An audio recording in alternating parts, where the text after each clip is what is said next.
உண்மையை உடைத்த அதிமுகவின் முக்கிய தலைவர் ஜெயக்குமார் அதிர்ச்சியிலே அரசியல் கட்சிகள். நண்பர்களே, அதிமுக தொண்டர்களாக இருந்தீங்க அப்படின்னா மறக்காம நம்ம சேனலை சப்ஸ்கிரைப் பண்ணிட்டு இந்த வீடியோக்கு ஒரு லைக் பண்ணிருங்க. இந்திய அண்ணா திராவிட முன்னேற்ற கழகத்தை பொறுத்த வரைக்கும் இந்த சட்டமன்ற தேர்தலிலே போட்டியிட்டு வெற்றி பெற்று இருக்கக்கூடிய நபர்களை விட வெற்றி பெறாமல் இருக்கக்கூடிய நபர்கள் தேர்தலிலே போட்டி போடாத பல முக்கியமான தலைவர்கள் அதிமுகவிலே இருந்து கொண்டுதான் இருக்கிறாங்க. அப்படிப்பட்ட அந்த முக்கியமான தலைவர்கள் கூட பார்த்தீங்கன்னா தமிழக வெற்றி கழகத்திலே இணையப் போகிறார்கள் அப்படிங்கிற செய்திகள் தான் நாளுக்கு நாள் அதிகரித்துக் கொண்டே இருக்கிறது. அதற்கு ஏற்றாறு போல் நிகழ்வுகளும் நிகழ்ந்து கொண்டே தான் இருக்கிறது. சமீபத்திலே வேடசந்தூர் தொகுதியிலே இருக்கக்கூடிய ஒரு பழனிசாமி என்கிற நபர் தமிழக வெற்றி கழகத்திலே இணைந்தார். அடுத்த கட்டமாக நமது கடம்பூர் ராஜ் அவர்கள் கூட தமிழக வெற்றி கழகத்திலே இணைந்திருந்தார். இப்படிப்பட்ட ஒரு சூழ்நிலையில் நமது அதிமுகவுடைய முன்னாள் அமைச்சர் ஜெயக்குமார் அவர்கள் தமிழக வெற்றி கழகத்திலே இணைய போகிறார் என்ற செய்திகள் தான் இணையதளங்களிலே உலா வந்து கொண்டது. அப்படி வதந்திகள் என்பது பரவக்கூடிய அந்த வேளையிலே ஜெயக்குமார் கண்டிப்பாக எடப்பாடி பழனிசாமி மீது மிகப்பெரிய ஒரு கோபத்திலே இருக்கிறார்.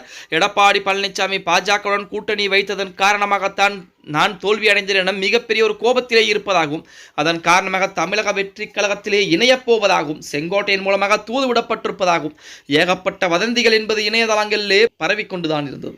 ஆனால் அந்த வதந்திகளுக்கு பூரா முற்றுப்புள்ளி என்பது வைத்து விட்டார் நமது ஜெயக்குமார் அப்படின்னே கூட சொல்லலாம். அதிமுகவுடைய முன்னாள் அமைச்சர்கள் நிர்வாகிகள் தங்களது அரசியல் எதிர்காலத்தை மறுபரிசீலனை செய்து வருவதாக கூறப்படுகிறது.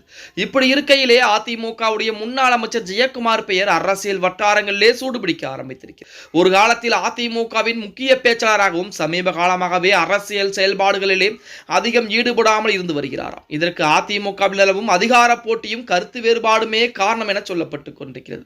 எனவே ஜெயக்குமார் அவர்கள் தமிழக வெற்றி கழகத்திலே இணைய வாய்ப்புள்ளதாகவும் சொல்லப்பட்டுக் கொண்ட சூழலிலே ஆனால் சமீபத்திய பேட்டி ஒன்றிலே இன்று மட்டுமல்ல என்றுமே நான் திராவிட குடும்பத்தைச் சேர்ந்தவன் தான்.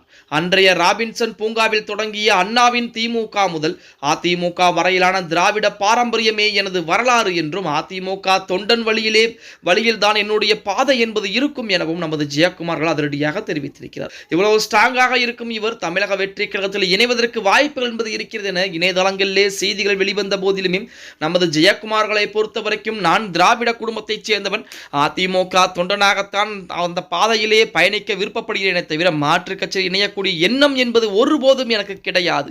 அது மட்டுமில்லாமல் என்னுடைய இறுதி மூச்சு நின்ற பின்பு என்னுடைய உடலிலே போர்த்தப்படக்கூடிய கொடி என்பது அதிமுகவுடைய கொடியாகத்தான் இருக்குமே தவிர மற்ற கட்சிகளுடைய கொடியோ மற்ற எதையுமே நான் அனுபவிக்கிறதுக்கு என்னுடைய உடல் தயாராக கிடையாது அப்படின்னு சொல்லி தற்சமயம் பார்த்தீங்க அப்படின்னா நமது அண்ணன் ஜெயக்குமார் அவர்கள் அதிரடியாக பேசியிருப்பது அரசியல் வட்டாரத்திலே ஒரு கவனத்தை பெற ஆரம்பித்திருக்கிறது அப்படின்னே கூட சொல்லலாம்.